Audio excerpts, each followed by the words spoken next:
So last class we were discussing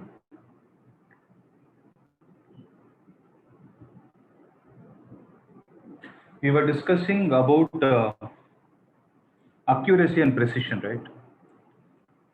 So do you guys remember those concepts? Yes, sir. I hope you're clear, right? Nobody has a doubt in it. So what are the difference between accuracy and precision? So those two are the parameters which are mainly concerned with respect to measurement of an object. Measurement of anything, not an object or anything. Measurement of anything is related to accuracy and precision. But generally what happens, right? Whenever you do a measurement, there will definitely be an error occurring in it. Okay. So when the error occurs, we know that what is an error, right? Error is nothing but the variation in the expected answer. So a machine will give you, suppose a manufacturer has given you a particular data, that machine will give you a data and you will try to find it out experimentally. Sometimes, no, not sometimes, most of the times they both will not match. You will have slight amount of error. But what is accepted is minimalistic error is accepted. Okay. So one thing is when an error occurs, you need to know what type of error it is. And the second is you need to know how to estimate it. Estimate in the sense how to calculate that value. Okay. So now we are going to see what are the different types of errors in a measurement. So do you guys know what are the types of errors?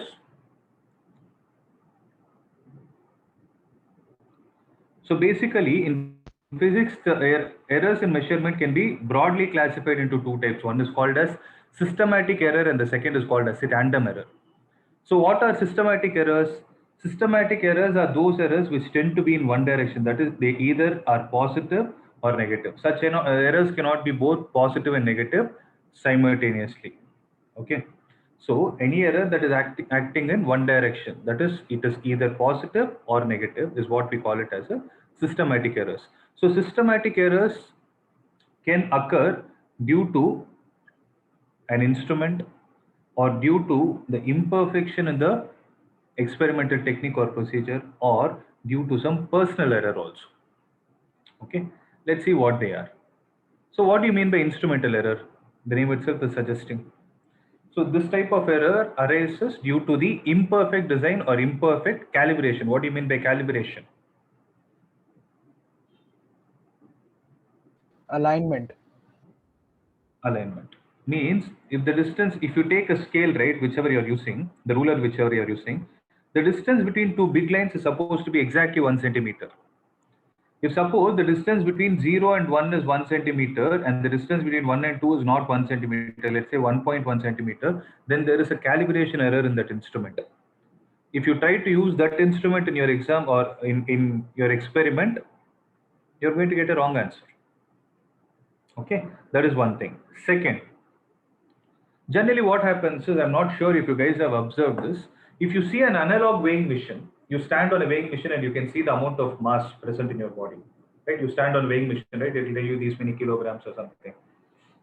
So you will have a needle. Analog one is a needle where it will be revolving, right? You will have a needle, and initially when no one is standing on it, where is that needle supposed to point? 0. It should exactly coincide with the zero of that measuring scale. But sometimes what can happen is if there is an overuse of the device, it might not be at zero. What can happen is sometimes it will be, let's say, at one of the divisions on the right. Then can I say there is an error in that instrument? Okay, so what I'm trying to say is, okay, let's take an ammeter. Have you guys seen an ammeter? Yes, sir. You have worked with it, right? So, okay. So if you take an ammeter, then you will have the zero coinciding here. Sometimes what will happen is due to some error that has happened, the coil might have got spoiled inside or something like that. The spring would have got spoiled due to the overusage. Then what would have happened? Let's say it is somewhere over here, which is going to be of value 0.1 ampere. Okay, that is when you didn't even connect any load, it is showing a reading of 0.1 ampere, right? Now when you do the experiment, let's say the value is coming out to be exactly 2 ampere.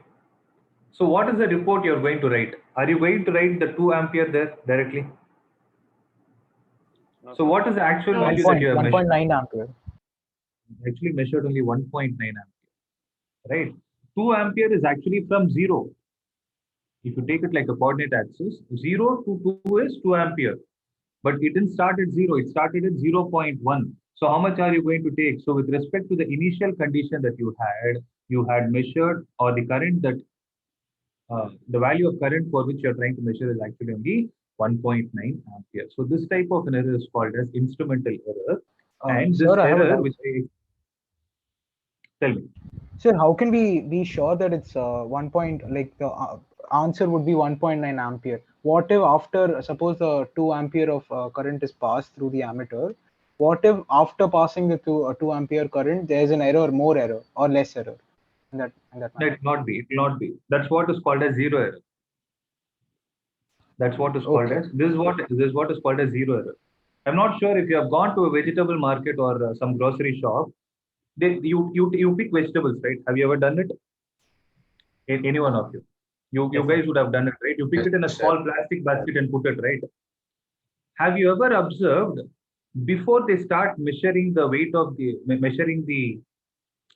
those particular vegetables, they'll first place that empty plastic and press a button. Have you ever seen that? Yes, Yes, Yes. sir. What are Yes, they sir. doing there? What are they doing there? They're making the mass, the total mass as 0. Zero means that value is there, no? Whatever is the mass of that particular basket, it will show the reading, no? They will actually make that zero so that the weight of that basket now is tentatively zero for which they are adding. Or else what would have happened? Suppose the weight of the basket is, let's say, 0.2, let's say 100 grams. And they will put 1 kilo onions in it. Are you actually getting 1 kilo? No, right? You're only getting 990 grams. Sorry, 900 grams. The Yes, sir. 100 grams is lost for you, right? Means if he didn't do it, then there is a zero error in his measurement. You're able to understand? So zero error means what I'm trying to say is when you give no load, instead of if any measuring device, instead of showing a zero, if it shows any other value, then it is called as a zero error. Here I can call it as a positive error because it is on the right of zero. Sometimes you can observe that the needle will be here also. That's called as a negative error. But unfortunate thing is for these kind of measuring instrument, negative error is not an exact value that you can measure. Because when it is on this side, you will not know how much is the reading on the other side. You will only have an approximate guess. Okay, so this is what we call it as instrumental error, and the point which I explained is also called as zero error. Okay, second, I hope everyone is clear with this, right? Yes, sir. Okay, so error due to the imperfection in experimental technique or procedure. For example, by measuring the temperature of a human body, any improper contact of thermometer with the body would produce an error in the measurement. So this is a known fact. Generally, we keep it under tongue, right? So if you place it at any other position and any improper contact takes place, if you don't place it under your tongue, you place it on top of your tongue, it is not going to show you the exact value. That is an example. Means you're doing the experiment itself in a completely different way. That is what is called as imperfection in experimental technique or procedure. And the third one is called as the personal error. So personal error arises due to the individual bias or carelessness in taking observations or improper setting of the apparatus of the experiment. Okay. See, for example, I'll give you a let's say you're taking your scale. Okay, you're taking your scale and trying to measure the length of this pen or the pen you have in your hand. Generally, if you keep the scale here, if you sit like this and watch, okay, the reading of the scale is like this. If you see from the top only, you'll be able to see those lines. But you are carelessly sitting like this and they are trying to say that the length of this pen is exactly 10 centimeters. But when you see it from the top, it will be something else. Are you able to understand what I'm trying to say? So what is the mistake that has happened? You wouldn't exactly measure the way it is supposed to be. So the error in this measurement has occurred because of your carelessness. So that is also called as the systematic error. Okay. And the next is random errors. So random, as the name suggests, which is not under our control. Because instrumental error, you can definitely change the instrument, right, to get a better calibrated one. Experimental technique, you can definitely improve by understanding and learning what procedure you're supposed to follow. Similarly, personal error, you can be more cautious to rectify it. Everything can be minimized, right? That's what is mentioned here. Whereas what happens with respect to random error, guys? Random errors are the things which occur due to the fluctuation, which is not under your control. Okay, so that's why the name is random. Systematic, something which is in order, random, which is not in order. So the random errors are those errors which arise due to the irregular or unpredictable fluctuations in the factors affecting the measurement during experiment. So these type of errors can be both positive and negative. Such errors can be estimated by taking many observations and then taking their average value. Okay, see, for example, the Ohm's law experiment itself, I would have told you in the last class. You're not supposed to keep the device on for a long duration. Because what does Ohm's law state? The potential difference is directly proportional to the current only under what condition? Constant temperature. Constant temperature. I'll give you another example also. Let's say you're throwing a cricket ball, or let's say you're playing badminton. Okay, best example. So badminton is generally an indoor game, right? There is some atmosphere which is created for it. It's an indoor game. So when you play the same thing outside in a beach area, what do you think will be the error? So we can't play, so the air will Because you wind cannot will predict the wind, right? So that is a random error. Are you able to understand? See, for example, the same badminton you're playing with as an indoor game. If the racket is not perfect or the shuttle is not perfect, something like this is what is called a systematic error, which can be rectified. But if you place the experiment itself in a wrong place where you're not able to predict the situations, then it is going to be a random error. Clear, guys? So to avoid this random error, what we need to do is you need to ensure. So I gave you a game as an example, but when you do in case of a science, in case of a science experiment, you need to ensure that the experiment is repeated multiple times so that the average value will bring a value closer to the accurate value. Okay, because you cannot do it once and say that this is going to be my final answer. No. That is the main reason why whenever you're asked to do an experiment, you're asked to repeat multiple times. More number of times you're able to repeat, more accurate your answer is going to be. As simple as that. Okay. But if you ask me a question, sir, I'm going to do it more number of times. Am I going to get a perfect answer? Answer is no. Because I told you, every reading is going to be different. But if there is a slight variation taking place between two subsequent readings or any other reading, then we can say that your experiment is near to perfection, but no experiment is going to be perfect. Now comes an important question. When no experiment is going to be perfect, when everything is going to have an error, how are we going to estimate it? What is the method we are going to follow to calculate it? So that's what we call it as estimation of errors. Okay. In estimation of errors, there are some technical names that are given, but it's an easy thing. Okay, I'll explain. So there is something called as absolute error, and there is something called as average absolute error. Guys, are you able to understand? If you observe, these two names seem to be similar, but they are different.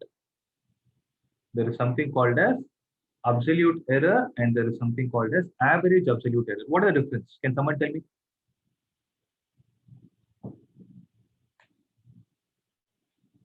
I hope you would have learned this already. So what do you mean by absolute error?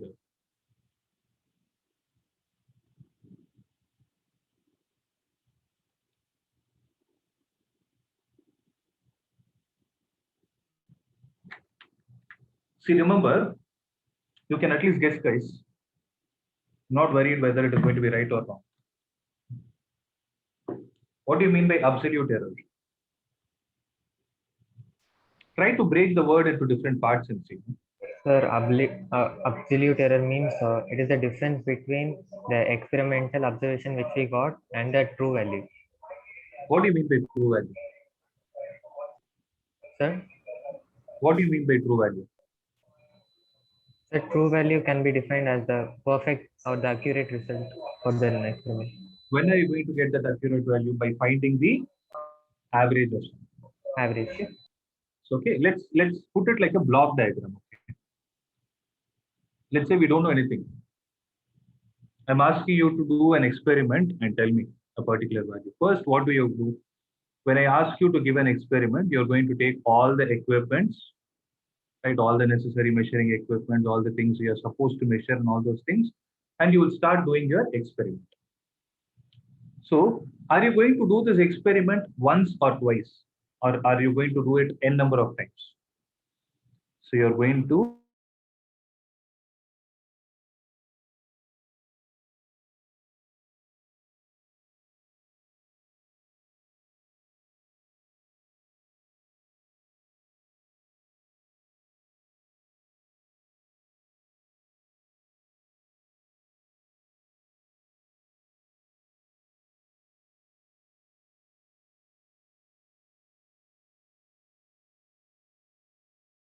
Sir, you're on mute, sir.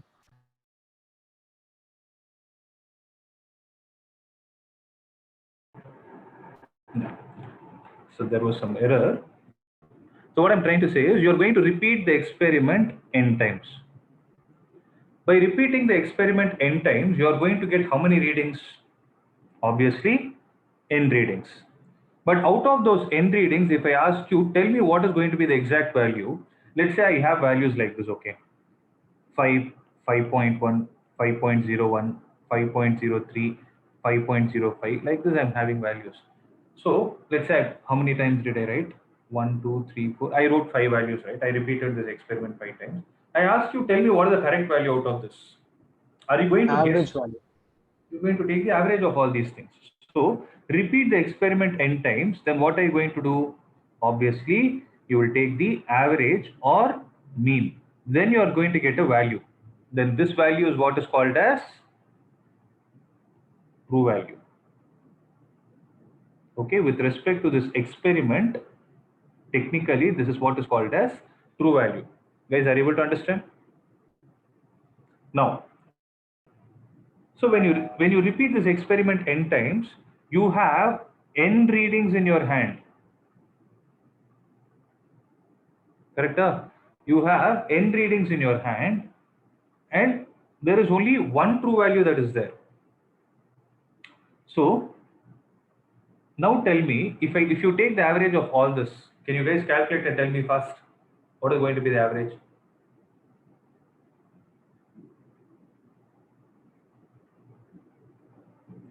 It should be 25.19 divided by 5. How much is it? 5.03 something, right? 03. It goes to the next decimal also. So the true value came out to be 5.03. But what is the issue here? This 5.03 is the true value, but one of my readings told me that the value is 5. Are you able to find some difference? Yes, sir.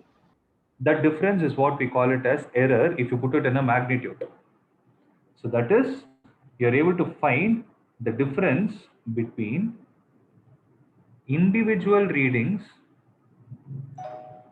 and true value is what we call it as absolute error. Sir, Guys, but are you how able do to we understand? come to know that 5 is the true value? 5 is not true value. 5.03 is the true value. Oh, If you okay. observe, Sir, 5 and 5, yeah, sir, that division is actually it's 5.038, sir. that's what. I stopped it to 2 decimals because the maximum value I have is this. No, If I sir, write he's this, telling if we round it off, it will come 5.04. okay, we can make it 5.04. Okay, accept it. If I make it 5.04, then 5 and 5.04 has some error. Okay, so I'm trying to explain what is the meaning of average. Absolute error. Are you guys able to understand the context?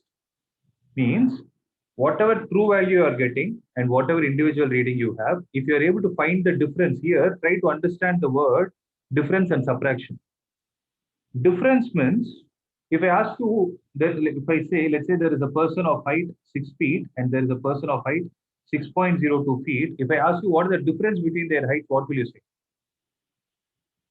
Or 6.2 feet. 0.02 feet. Okay, 0.02 feet. That is the difference. You will not say plus 0.2 or minus 0.2 because I use the word difference. Whereas if I ask you what is the height of the person A minus height of the person B, if I take this as A and this as B, HA minus Minus HB 0.02. minus 0. So here the minus is telling us that the person A is shorter compared to the person B. Though it is a symbol, it is giving us some hint. Similarly, HP minus HP is 0.02 means subtraction is written with a proper sign, whereas difference is written as an absolute value. Absolute means magnitude of that. Magnitude means modulus. Are you guys able to understand what I'm trying to say? Yes, sir. So that is why I use the word difference between individual reading and true value is what is called as absolute error. Please make a note of that point. So could you repeat? So this is the thing, ma'am. The definition is there. The magnitude of the difference, magnitude means modulus. Modulus of the difference between an individual measurement and true value of a quantity is called as the absolute error of the measurement.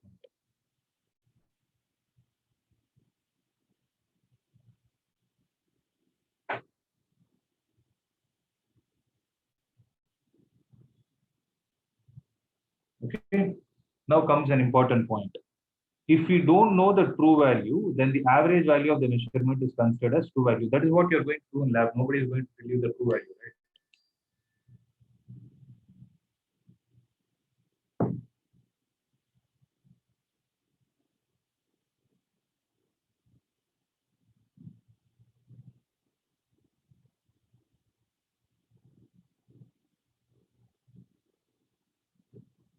One minute.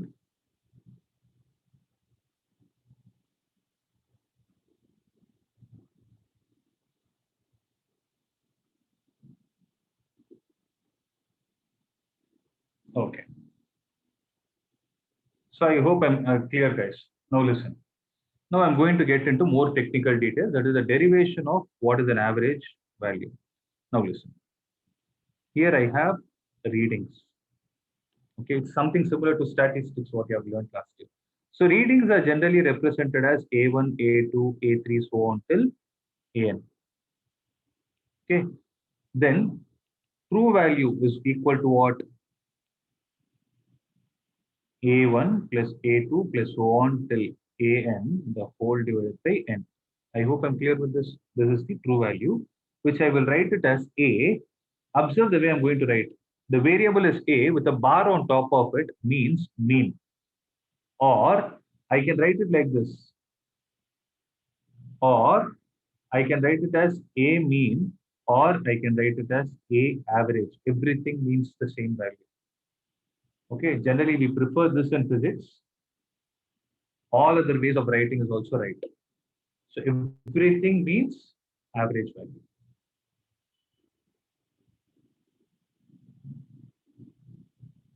Okay. Now comes another question. Error in individual reading is how much? How much is each value deviating from the true value? Look at the heading I wrote. I wrote error in individual reading. A1 minus A bar. This is A2 minus A bar. This is A3 minus A bar, so on till AN minus A bar. Okay. Now I'm going to write absolute error in individual reading. What is it? That is magnitude of A1 minus A bar, magnitude of A2 minus A bar, magnitude of A3 minus A bar, so on till magnitude of AN minus A bar. Guys, am I clear? Are you able to understand the difference between the second column and the third column? Yes, sir. So that is what is called as absolute error of individual reading.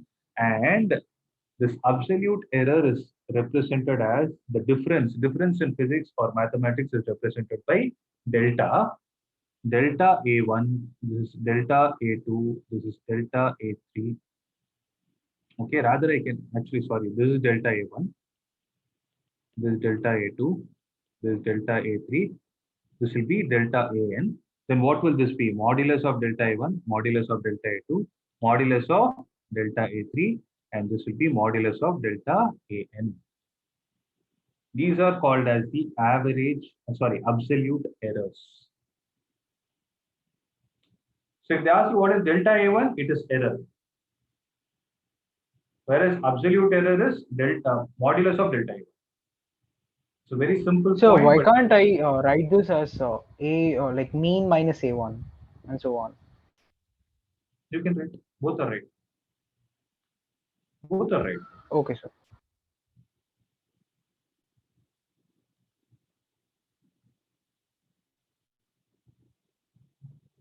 So delta A1 plus error. Okay. So this is absolute error. Now I have a slightly extended question. When I asked you what is the average of readings, what did you do? You added everything and divided with n. Now you know what is absolute error. If I add a term average as a prefix, if I ask what is average absolute error, what will you say, guys? It's nothing but sum of delta A1, sum of delta A1 plus delta A2 plus so on till delta AN, the whole divided by n. Does that make sense? Yes, sir. Yes. So did you guys understand there is something called as true value, there is something called as absolute error, and there is something called as average absolute error. What do you mean by average absolute error? It is the average of all the absolute errors.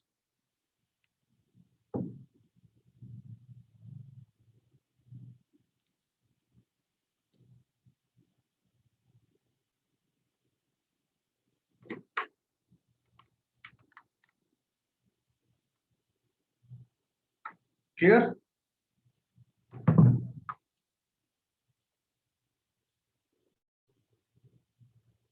Sir, so can we say Okay. that average absolute errors are always positive? But Yes. but absolute errors can, sir, but Can be absolute errors positive or can be negative. a positive. Okay. Positive or negative. That depends on how you write again. Like Subhajit asked me, why can't I write a vector, a bar minus a1? That is also right. See what actually I'll tell you, no, don't look at them like positive or negative. Look at them in this way. Let's say 5 is your reading and your average value is 5.01. Okay, this is your true value. This is your first reading. Okay, then if I ask you what is the error according to the formula that I gave you, what are you going to get? 5 minus 5.01. Minus 0.01. Yes. So minus 0.01. Okay. According to the formula you guys wanted me to write, it will be 5.01 minus 5. It is going to be 0.01. Right? This is only difference. So number is same. What is changing? Minus sign. Here in physics, always the minus or the plus sign will give us a hint. So I am looking at it in this way. I am saying if I take this as the formula that I am trying to say, my value is 0.01 less than the true value. Or I'll put it like this: my reading is 0.01. My reading compared to the true value is 0.01 less. Whereas here it is going to be the reverse. Sir, I have a Sir, doubt, but sir. The true value is more than my reading by 0.0. Both are same, you know. Here it is active voice, here it is passive voice.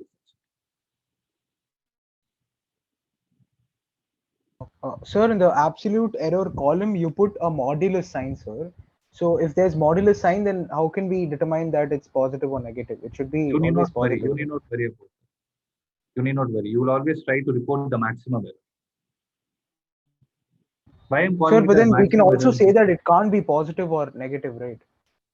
No, you can't say, but we are doing it because you can when you're trying to define something as a difference, which one will you call as the correct formula?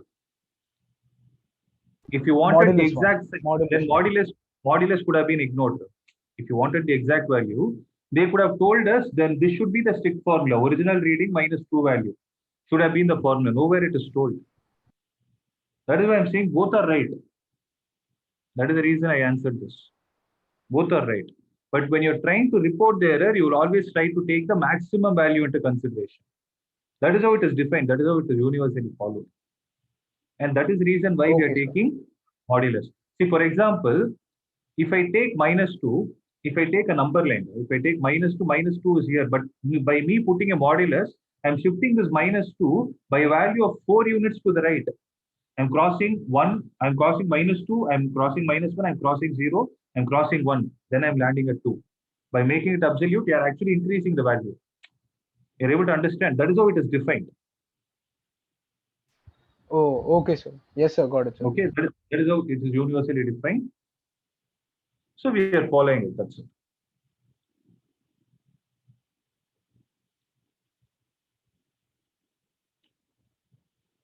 Okay, so this is going to be the formula, guys. So I told you, no, absolute error in induced, actually there should have been a modulus. Okay.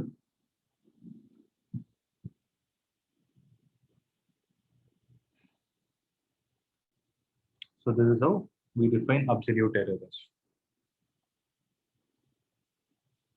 So listen, we need to give a symbol to it, right? So absolute error delta for A with a bar on top of it is a symbol used for average absolute error. Okay. So here, whenever you do a measurement, you're going to have two things. One is you will get an average value that is called as true value, and you will have average absolute error.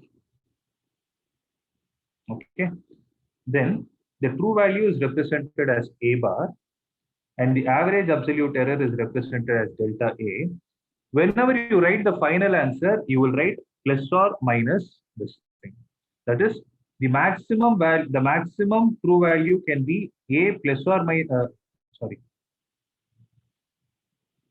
Always, your reading is not only true value, and your reading is not only absolute error. It is a combination of both. So your final answer can be A bar with delta A bar or A bar minus delta A bar. Means this is the range between which the values can lie. A small correction, I will put a minus here and a plus here. It is not a or, it can range between these two values. I'll give you an example, don't worry. So just like you showed in the number lines. Exactly, something like that. But I'll try to give you a practical example, understand this. Have you ever seen railway tracks? You have seen railway tracks. No? If there is one track like this, there is another track like this. Okay, let's say there is a line on which one of the wheels is running. Okay. Have you ever observed that there will be a small gap between them? Yes, sir. Yes, sir. Yes, sir. Why do they do that? Sure. So that in the heat of the sun, the track melts and forms it recovers the gap. It will actually not melt. It will expand. Sir, it will expand, sir. So It will since expand. space is there, it will adjust, sir. It will adjust. Right. Right. So why didn't they measure the exact value and put it like this so that they both are together? You know what would have happened during summer? They would have no more been like this. They would have bent like this because this is also expanding. This is also expanding. And they don't have space to expand among themselves. One cannot pierce into the other, right? Rather, if you give enough amount of gap, they can expand. So it would have gone like this. If it goes like this, what would have been the real-time disaster that can happen? Is it not going to be a very big accident? Because the train Sir, are cannot you balance. drawing anything, sir? No, I'm not drawing anything. Okay. I'm saying one is like this and one is like this. There is small amount of gap between the railway tracks, right? If the gap was not given, if they both are touching each other, then the tracks would have been like this. Why is it so? Because this is expanding, this is expanding. They don't have gap to pierce into each other, so it would have started bending like this. So what would have happened to the train? The train is supposed to go like this and come down. Is it not going to be a big accident? Right? On a practical basis, it's dangerous for many people, right? So for that, what they would have done is they would have taken a measurement and they would have given a range for that expansion or compression to take place so that still the train is able to run. Now I have another question. Let's say they have left this much amount of gap. Do you think that these two tracks will completely come and touch at some point of time? Yes, sir, it can. It can or it might not also. But still, the gap between those two are given in such a way that the danger zone is not there.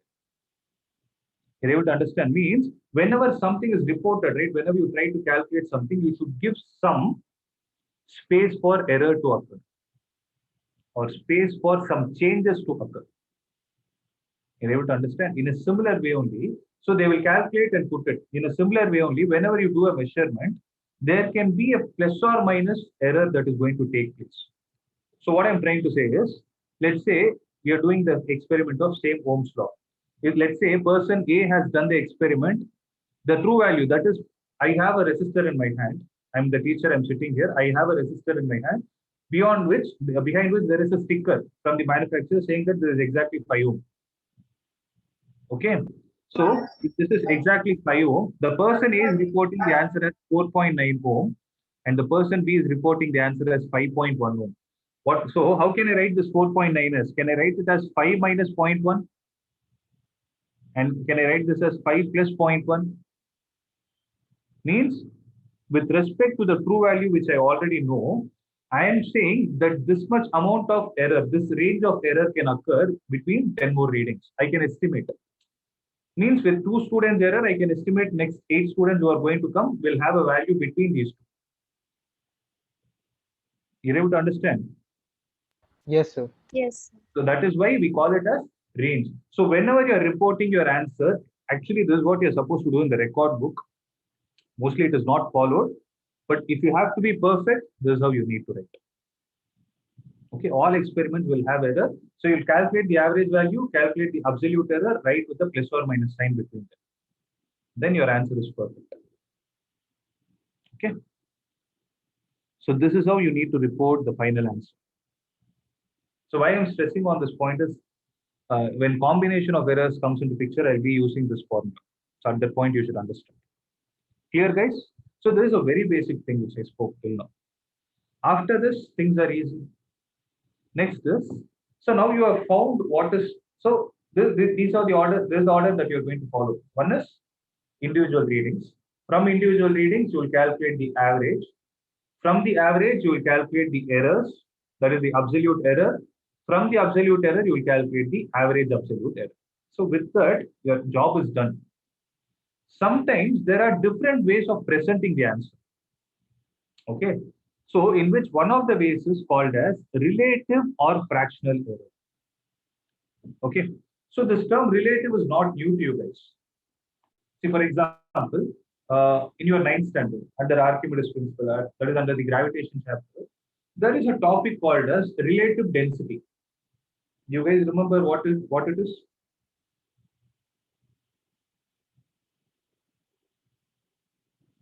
There is something called as relative density. Have you heard this word? Yes, sir. You have heard this word, right? So, you know what is density? Density is mass by volume. What do you mean by relative density? Sir, with respect to something. With respect to something means you're doing a comparative study. Right? If you do a comparative study, that's what we call it as relative. That's what it means in physics. Okay. So I'll give you another example. Last year you would have learned refractive index. Right? Yes, sir. Last year you would have learned refractive index. So refractive index also there are two things. One is absolute refractive index and there is something that's called as relative refractive index. So relative means you will compare with respect to something which you already know. Okay. In the same way, there is something called as relative error. Relative in physics means comparative study. Okay. Now, what does this relative or fractional error mean? Let me write it down. So write down the second heading as relative or fractional error. Okay. So what is it saying? It is the ratio. So when I say relative in physics, it can either be a ratio or subtraction. In this case, it is ratio. Ratio of whom? Ratio of the average absolute error to the mean value means so relative error done. So delta A bar speaks about the error that you have got. A bar speaks about the true value that you have got. If you are able to find the ratio of these two, then this is what is called as relative error. So this is also called as delta. So this is also delta. This is also delta. Both are Greek letters. Okay. So you read it as delta A bar. Sometimes it is also called as fractional value.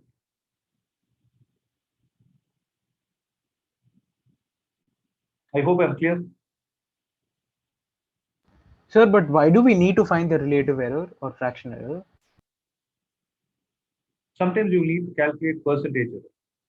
Okay, to give you a better example, I have a coin in my hand, an unbiased coin, which has head and tail, and it is tossed once.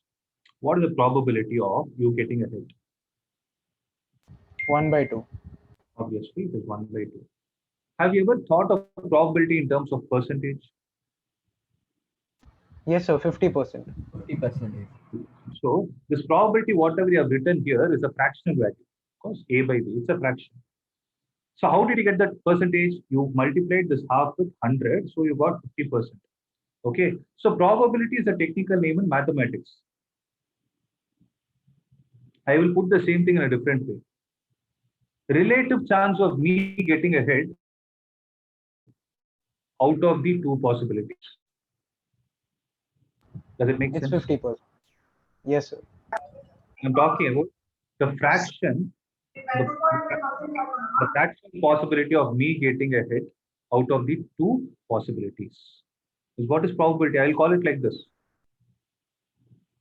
Does it make sense? Yes, sir. Yes, sir. It's a different perspective. That's it. If you ask me why you are studying it, it is only to calculate percentage error. Okay? Before you know what is percentage error, you need to know something called as relative error. So obviously, the next term is going to be percentage error. Okay, what is percentage error? It's very simple again. Relative error into 100 is percentage.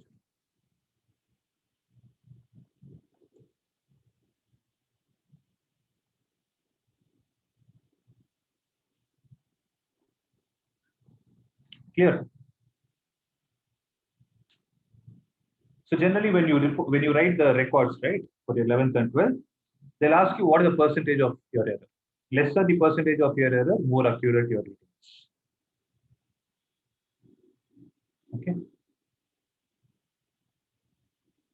And the reason for writing these two is because when you talk about error, the nature of the numbers will change from experiment to experiment. For example, you're doing an experiment to calculate the resistivity. Let's say resistivity of your particular device comes out to be 8 into 10 power minus 8 ohm meter, something like this. Okay. So if I ask you what is the error, what are you going to say? If I ask you what is delta P, you will say that the answer is 0.02 into 10 power minus 8 ohm meter. Are you comfortable to write like this, or rather you will report the percentage and go? 1 minute.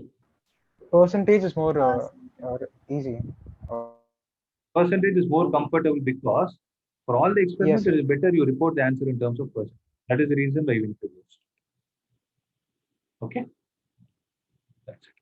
It's a simple thing. Okay, so all these things that we have calculated is with respect to one of the experiments. Wait, my device got stuck just a minute.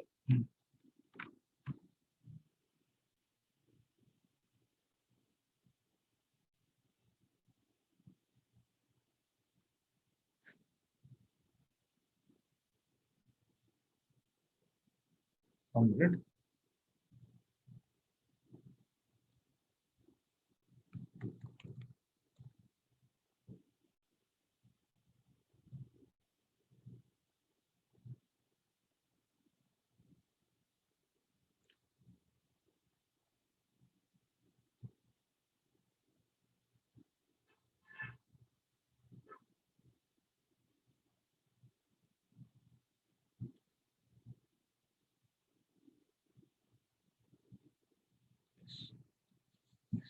So we calculated with respect to one value or one experiment.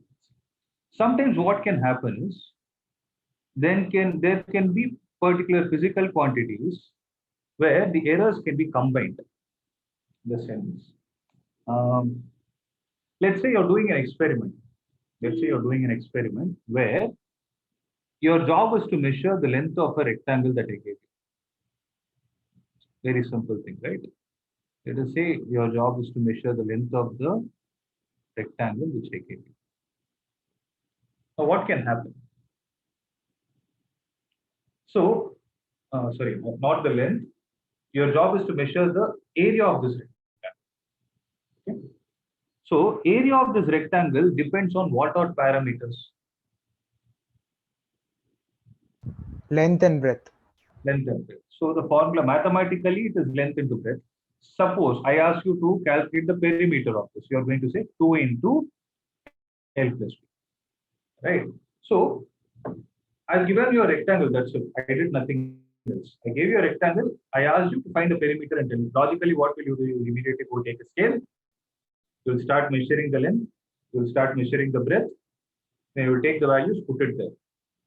Right? So, can I call it as an experiment?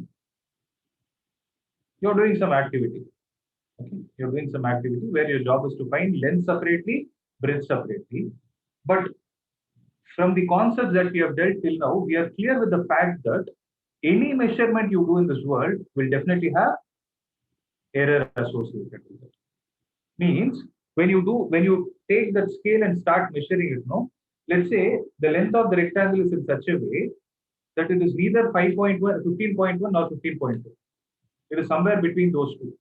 So what will happen is, depending on different kinds of procedures you're trying to do, you might get slightly different values at every instant.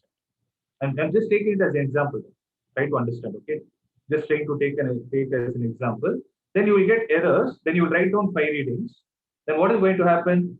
How are you going to repeat the answer, report the answer? Are you going to just write it as L, or will you report the answer as L plus or minus delta L? Which one is more accurate? Your present.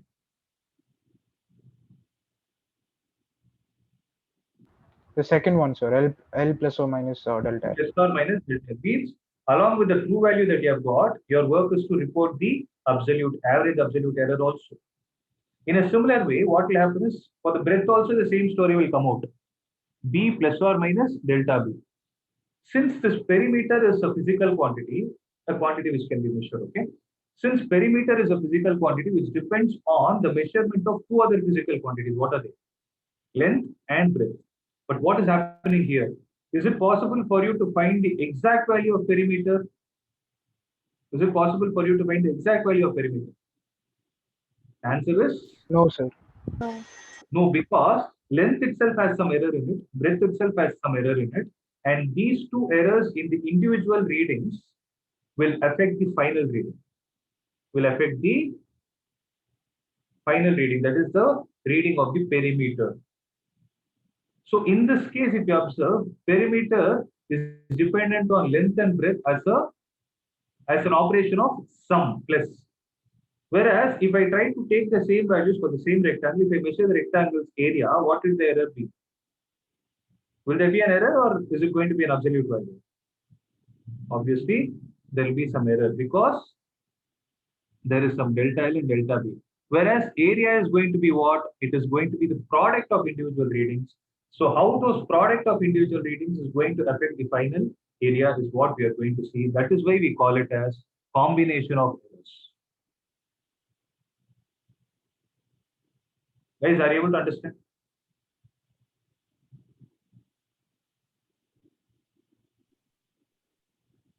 Means if there is a physical quantity which is a derived quantity, for example. Okay, if there is a physical, or else I'll put it like this. You're trying to do the experiment for a physical quantity which depends on 2 other parameters. Depending on how those 2 parameters are related to each other, you will find an error in the original value. And that's what is called as combination of errors. The example that is given here is, if you want to measure the density of the substance. Okay, suppose I give you this water bottle. Okay, I'm giving you this water bottle. I'm asking you to measure the density of water present in this. So what are you going to do? You will first try to measure so how are you going to practically do it? Like the shopkeeper doesn't, you will first place the bottle without water and you try to measure the mass of this. Then on that machine, you will make it 0. Then what will you do? You will start pouring some water and you will calculate the mass of it and you will divide it with the volume. So what will happen is, there will be some error in the mass and there will be some error in the volume that is going to occur. Why? You ask me why there is going to be error, how you are supposed to repeat the experiment. So how are you going to calculate the volume of this? You tell me this. So to calculate the volume of this from the basic knowledge that you have from last year's topic, tell me. You are going to calculate the base area and multiply it with the height. Is that not going to give you the... Yes, sir. Yes, is that not going to give you the volume? So what will happen is there will be an error that is going to occur in this.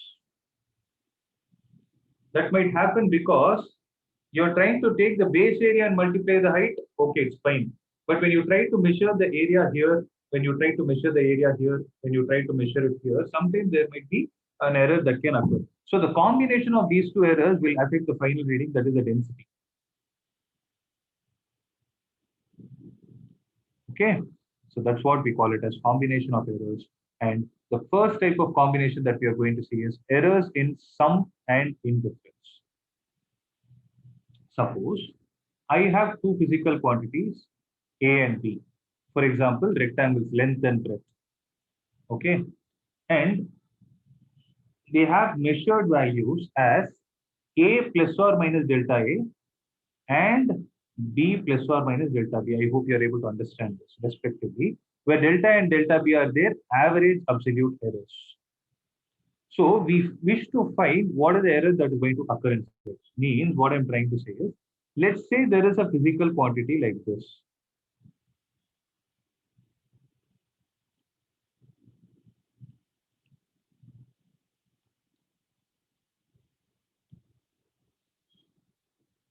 Let's say there is a physical quantity Z is equal to A plus B, where measured value of A is equal to A plus or minus delta A. Similarly, measured value of B is equal to B plus or minus delta B. Then what will happen to Z, guys? Now Z is no more going to be A plus or minus this thing. Then it is going to be A plus or minus delta A plus B plus or minus delta B. Means in the place of A, I replace with A plus or minus delta A. In the place of B, I replace with B plus or minus delta B. Similarly, in the place of Z, I will replace it with Z plus or minus delta Z. And why is the delta Z coming? It is coming because of delta and delta B. Guys are able to understand? So can I write this as A plus B plus or minus delta A plus or minus delta B? This is Z plus or minus delta Z. Now, what is our job? Our job is to find what is the error that is occurring in Z. So for that, what I am going to do is this Z and A plus B will get cancelled because Z is equal to A plus B. So what is going to be the value of plus or minus delta Z? Plus or minus delta Z will be plus or minus delta A plus or minus delta B. Guys, go through these steps. Let me know if there is any doubt. Let me know if there is any step that is confusing you. Sir, can you just repeat how did Z plus delta Z get? Okay, nothing. See, it's very simple. What is the actual value of Z? Theoretically, Z is equal to A plus B. But when you do it experimentally, you are measuring the value of A.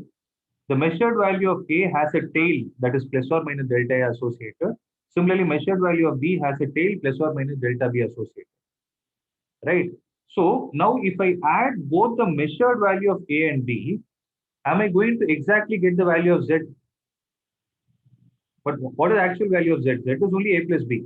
But because of this tail delta A and because of the tail delta B for A and B respectively, there will be an additional tail delta Z that is going to get attached to Z also. That is why I wrote it as Z plus or minus delta Z. Okay, sir. Clear? Yeah.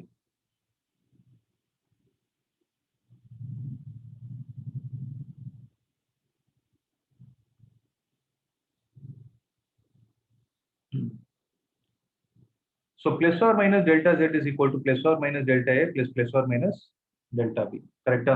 Now comes an important question. Delta Z can be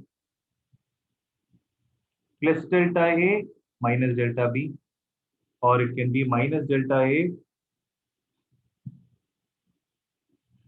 plus delta B, or it can be delta A plus delta B, or it can be minus delta A minus delta B. Means what I did is, I did permutations and combination of plus and minus. When I took plus here, I took minus here.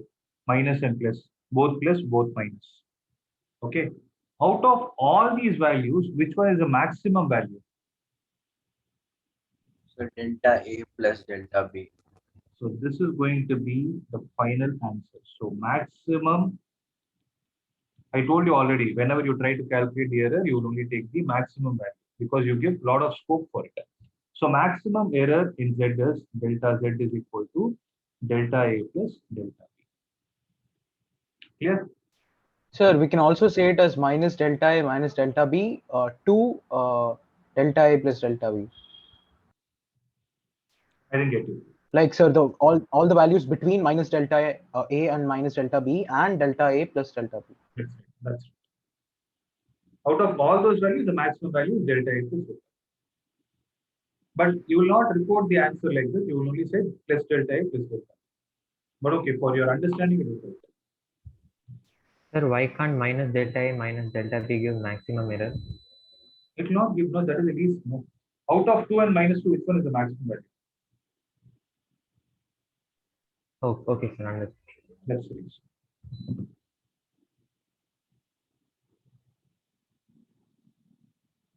Sir, but then now we have only calculated for plus delta Z, no, sir. So minus delta Z. When you write that, I didn't put plus delta. When you write the error as delta Z, the error itself will be delta A plus delta B. See, for example, let me take this example.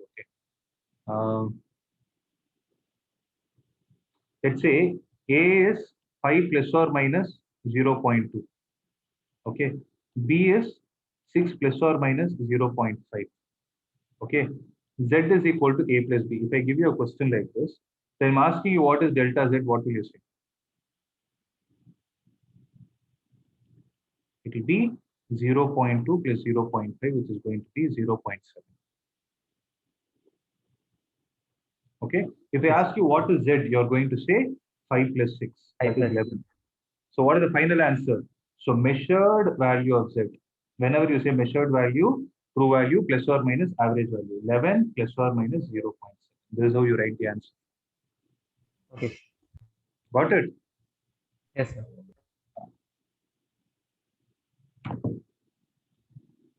So that is all from my side, guys. Tomorrow I'll teach you subtraction. Please tell me. Sir, adding upon Raghav's doubts before, as he said, why can't minus delta A and minus delta B the greater difference? It can't be greater difference. So because minus delta A Sir, minus but delta. if you only consider the magnitude, then it's also greater, right? No, that's not how we take. It is minus of delta A plus delta. Then you could have, then there can be any other combination also which will give you a maximum value. So like what I'm trying to say is, suppose there's an error like of -2 and there's also an error of +2. So both are equivalent, but just the symbols are the sign is different. You want to put a modulus here. Yes, sir. Yes, sir. That's a different way of looking at it. You can always take it. I just use the word maximum, so I took positive value. You wanted to use the word absolute is the maximum. That is also right. Okay, sir. Okay, both are right. But generally, we don't write it, no? We don't present it in that way. But logically, that is also right. Okay. Okay, sir. Any other doubt, guys? Sir, we haven't received the notes for vector. Like, you have to send. Okay. I'll send it today. I have it. Okay. It's only a 6-page notes. We'll get it. Don't worry. Anything else? No, sir. Okay, then you can log off. Thank you, sir. Sir, do we have Thank you, graph sir. for this? Graph for? Graph for this? Like, For can we this? plot this on a graph?